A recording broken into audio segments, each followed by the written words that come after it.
Para muchos de nosotros es nuestro peor miedo, perder a un ser querido a manos de otro y nunca recibir respuestas o justicia. Pero desafortunadamente hay cientos de casos como este en todo el mundo, desde personas no identificadas a las que nadie extraña hasta el horrendo asesinato de niños.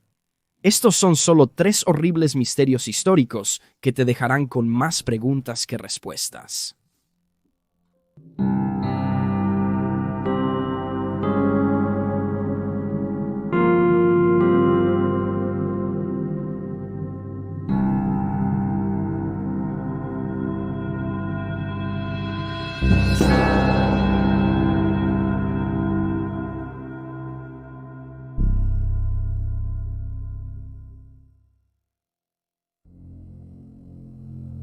Carrie Selvidge era una maestra de 43 años de Indiana en marzo de 1900, cuando fue admitida en el Hospital Estatal de la Unión de Indianápolis después de sufrir un colapso nervioso. Su familia era prominente en la zona, y ella tenía una vida acomodada. Después de que fue admitida en el hospital, le asignaron un cuarto amplio en el primer piso del edificio de 2 pisos que venía con una excelente vista de los terrenos del hospital. El 11 de marzo, una enfermera entró al cuarto de Carrie para revisarla. La mujer de 43 años estaba junto a la ventana, disfrutando del paisaje. Le pidió a la enfermera un vaso de leche, y la enfermera accedió, saliendo de la habitación y cerrándola con llave detrás de ella para buscar la leche. Regresó no más de 5 minutos después, pero se sorprendió al descubrir que Carrie había desaparecido, aparentemente escapando de una habitación cerrada y desvaneciéndose en el aire. El personal del hospital llevó a cabo una búsqueda exhaustiva de la propiedad y el área circundante. Carrie solo llevaba unas zapatillas de fieltro y un largo camisón azul cuando fue vista por última vez. A pesar de los esfuerzos del personal del instituto, no había rastro de la maestra desaparecida. Más tarde ese día, Joseph, el hermano de Carrie, la visitó. Fue entonces cuando él y el resto de la familia se enteraron de su desaparición. En cooperación con las fuerzas del orden y con la ayuda de voluntarios locales, la familia inició su propia búsqueda de la mujer de 43 años, pasando días explorando el área cercana. Incluso se revisaron pequeños espacios en los terrenos del hospital, así como campos, lagos y arroyos, pero aún así no encontraron nada. La familia de Carrie ofreció una generosa recompensa por información que les ayudara a traerla a casa, pero no fue reclamada. Algunos testigos afirmaron haberla visto subir a un tren con destino a Ohio, donde nació la mujer de 43 años, pero pronto se demostró que eran avistamientos falsos. Tras la búsqueda, el caso quedó suspendido. No fue hasta 1902 que se produjo un avance, cuando un estudiante de medicina notó un cadáver que, escalofriantemente, tenía un parecido sorprendente con la maestra desaparecida.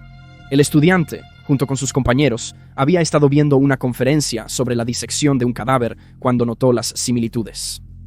Informó a su profesor, quien estuvo de acuerdo con la idea de que esto podría ser el rescate de Carrie. El profesor llamó al dentista de Carrie, quien notó que el cuerpo tenía un diente lleno de oro en la misma ubicación que Carrie tenía uno. Esto pareció una buena confirmación para el profesor, quien luego llamó al hermano de Carrie, Joseph. Joseph admitió no estar seguro de que el cuerpo fuera de su hermana. Él quería más pruebas. Una vez que la policía se involucró, se interrogó al personal de la escuela sobre cómo los restos habían llegado a su posesión. Respondieron que habían comprado el cadáver a un hombre local llamado Rufus Cantrell, quien fue arrestado posteriormente. Rufus, un infame ladrón de tumbas de Indiana apodado el Rey de los Ghouls, supuestamente habló libremente con los investigadores. Proporcionó los nombres de otros que trabajaban en su oficio y explicó los entresijos de robar y vender un cuerpo. Incluso mencionó los nombres de varios cirujanos que le habían pagado extra por cadáveres frescos. Según la policía, Cantrell confesó haber secuestrado a una mujer en la noche del 11 de marzo de 1900. Afirmó que él y sus hombres estaban robando de un cementerio local cuando notaron a una mujer merodeando por los terrenos del hospital cercano. Tenían miedo de que ella los delatara, así que la secuestraron, la llevaron al sótano de una vieja granja en desuso y la maltrataron durante varios días. Luego, Cantrell vendió su cuerpo a una escuela de medicina. Cantrell negó posteriormente haber confesado a la policía, asegurando que las autoridades, los medios o ambos inventaron la historia que supuestamente relató. Después de la supuesta confesión de Cantrell, los investigadores cerraron el caso. Carrie fue sepultada junto a familiares que habían muerto tiempo atrás. El hospital del que había desaparecido cerró poco después. En un momento, se convirtió en una casa de huéspedes, pero también cerró sus puertas poco después de abrir. El giro sorprendente en el caso llegó otras 2 décadas después, en 1920, cuando la propiedad fue comprada por una empresa local que planeaba convertirla. La construcción comenzó poco después de la compra y la cuadrilla empezó a remover secciones del edificio, incluyendo parte del ático. Después de que a un trabajador del hierro se le asignó la tarea de quitar la cúpula sobre el ático, decidió agrandar la entrada al pequeño espacio, después de lo cual miró adentro y se encontró cara a cara con un esqueleto. Los restos estaban en una posición sentada, con un camisón azul y zapatillas de fieltro cerca. Los investigadores llegaron a la escena con la familia de Carrie Selvidge. Identificaron su ropa y creyeron que el cuerpo era de ella. No se pudo determinar la causa de la muerte, pero las autoridades no creían que la mujer de 43 años hubiera sido víctima de violencia, señalando que su cráneo había caído al suelo, mientras que los huesos superiores de su cuerpo se habían apoyado contra la pared. Teorizaron que Carrie había muerto de hambre o congelada hasta la muerte.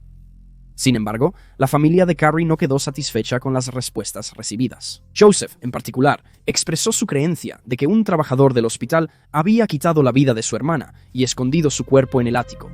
Llegó a esta conclusión después de notar que Carrie era parcialmente ciega y sufría de artritis severa, por lo que no podía entender cómo ella habría podido subir a este espacio por sí misma. Los periódicos de aquel tiempo describieron el lugar así: el edificio es de construcción inusual, lo que explica el largo tiempo que el cuerpo permaneció en el ático sin ser descubierto. El lugar donde se encontró el esqueleto es aparentemente un segundo ático, al que se llega pasando por una puerta a la izquierda de la del ático principal, subiendo por un techo interior y bajando a la derecha hasta el pequeño rincón donde se encontró el esqueleto. Aún así, después de que se encontró el cuerpo de Carrie, esta vez de verdad, fue puesta a descansar. Muchas preguntas rodean su muerte, y el cuerpo de Jane Doe, quien inicialmente se pensó que era Carrie, nunca ha sido identificado. Sus restos fueron exhumados y entregados a la policía después de que se encontró el cuerpo de Carrie en el hospital. Las víctimas de Eugene Butler. Eugene Butler nació en algún momento de 1849 a Ephraim y Rebecca Butler. Criado en Buffalo, Nueva York, Butler vivió una vida de lujo gracias a la enorme riqueza de sus padres. En 1882, a la edad de alrededor de 33 años, Butler se mudó a Dakota del Norte y compró una granja de 480 acres en Niagara. Aquí usualmente era visto como un preso. Nunca se casó ni tuvo hijos. Evitó el contacto con sus vecinos y solo se sabía que salía de su casa cuando viajaba a la ciudad de Laramore por negocios, aunque no está claro a qué se dedicaba. Mientras no estaba en la granja, contrataba trabajadores para administrarla. Pero pronto, Butler comenzó a mostrar comportamientos extraños y signos de enfermedad mental. Comenzó a sufrir alucinaciones y se quejaba de que individuos invisibles lo perseguían, y en 1906 las cosas empeoraron cuando Butler comenzó a salir en la noche gritando y asustando a sus vecinos y a otras personas locales que vivían cerca. Como resultado, fue considerado una molestia pública y fue admitido en el Hospital Estatal de Dakota del Norte. Durante su tiempo en el hospital, expresaba frecuentemente su miedo acerca de las personas invisibles que lo perseguían y también afirmaba que le daba miedo que le tomaran fotos, creyendo que la cámara succionaría su alma. Rara vez se le consideraba un problema y no se le conocía por ser violento. No mostró tendencias hacia el comportamiento homicida.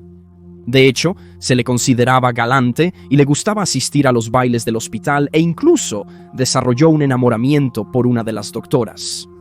Murió el 22 de octubre de 1913, a la edad de alrededor de 64 años. Sus restos fueron enviados a Middleport, Nueva York, donde sus familiares lo enterraron. Tras el fallecimiento de Butler, su patrimonio se repartió entre sus familiares y se comenzaron reformas en la propiedad. No obstante, al excavar debajo de la casa, los obreros hallaron algo inusual: 6 conjuntos de restos esqueléticos. Los habían arrojado en un agujero cavado desde afuera de la casa, bajo su cimiento.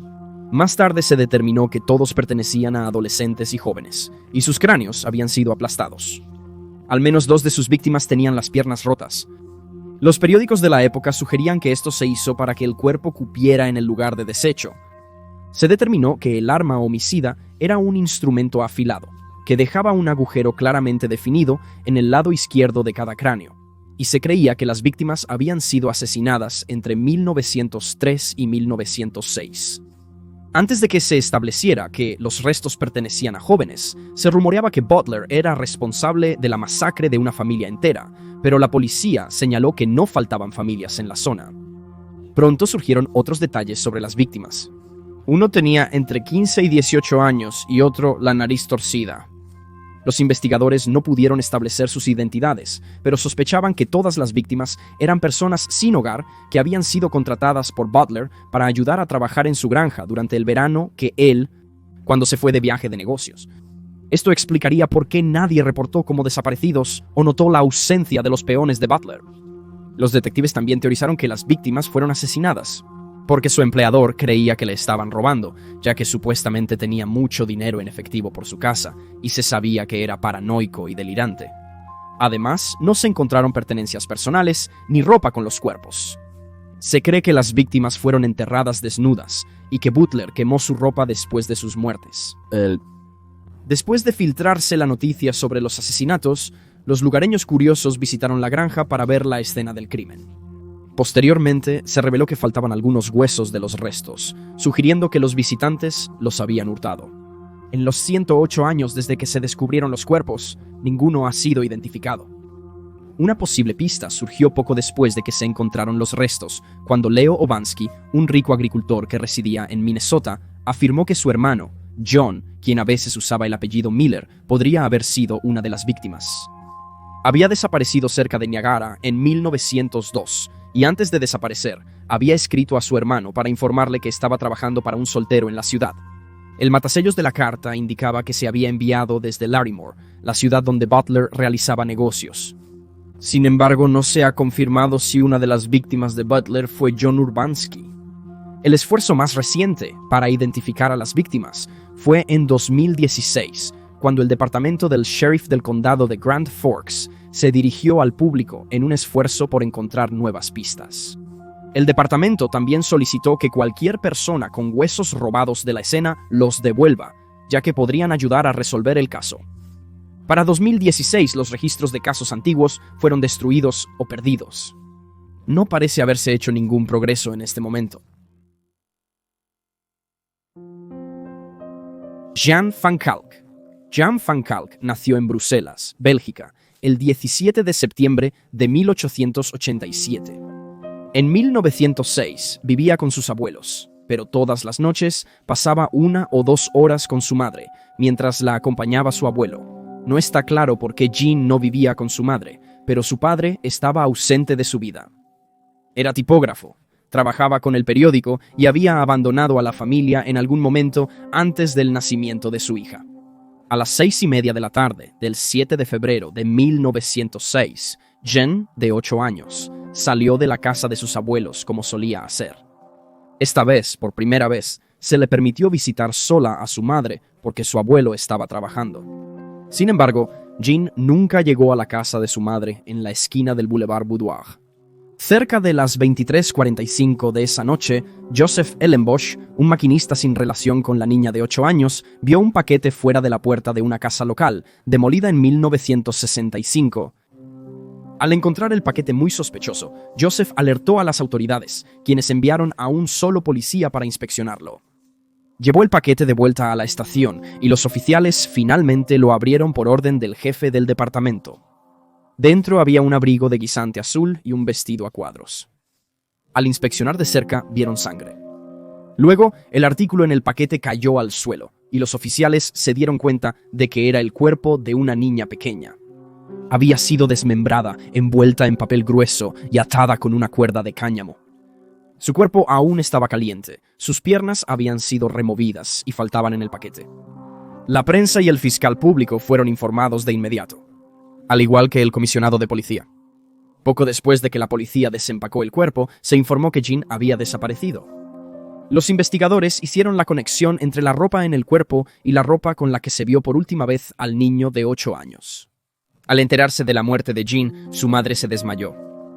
El médico forense que examinó el cuerpo de Jean informó que el horrendo crimen fue cometido por alguien con conocimientos especializados, posiblemente un médico o carnicero. Se estableció que su causa de muerte fue asfixia por vómito violento, después de que se le obligó a consumir una gran cantidad de alcohol.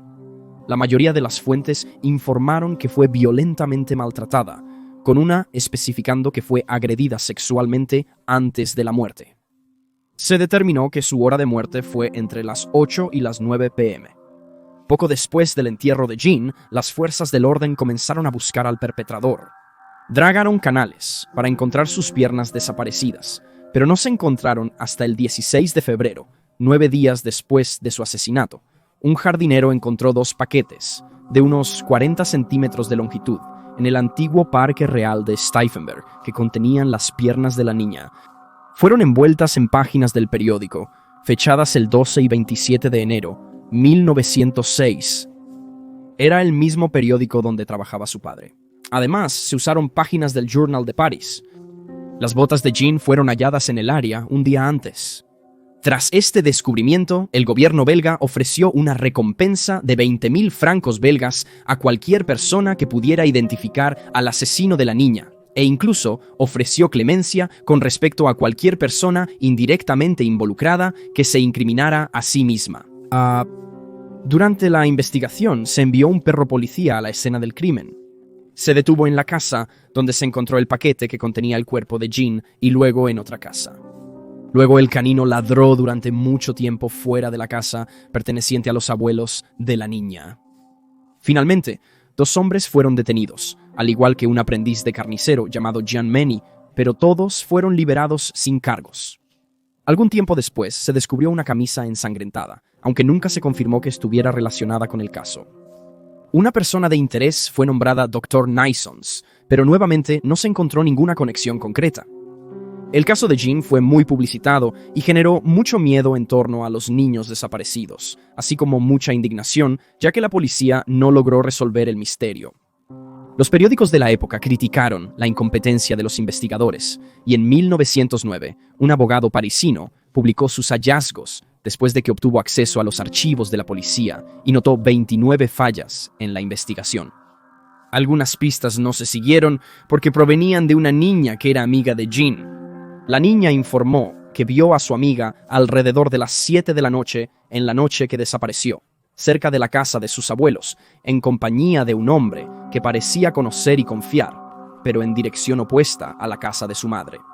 Un año después de la muerte de Jean, otra niña pequeña, Annette Bellow, que tenía 6 años en ese momento, desapareció mientras jugaba afuera con su hermano en diciembre de 1907.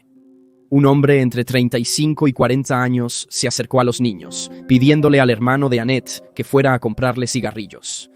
Prometió recompensarlo con dulces, y que cuidaría a su hermana mientras él se iba. El cadáver de Annette fue hallado al día siguiente detrás de una escuela de veterinaria. Había sido agredida sexualmente y estrangulada. Tanto el caso de Annette como el de Jean aún están sin resolver. Y ahí tienes los hechos. Por favor, deja un comentario abajo con tus propias teorías y especulaciones y recuerda darle me gusta a este video y suscribirte para apoyar el canal. Gracias por ver, mantente alerta, mantente seguro y nos vemos la próxima vez.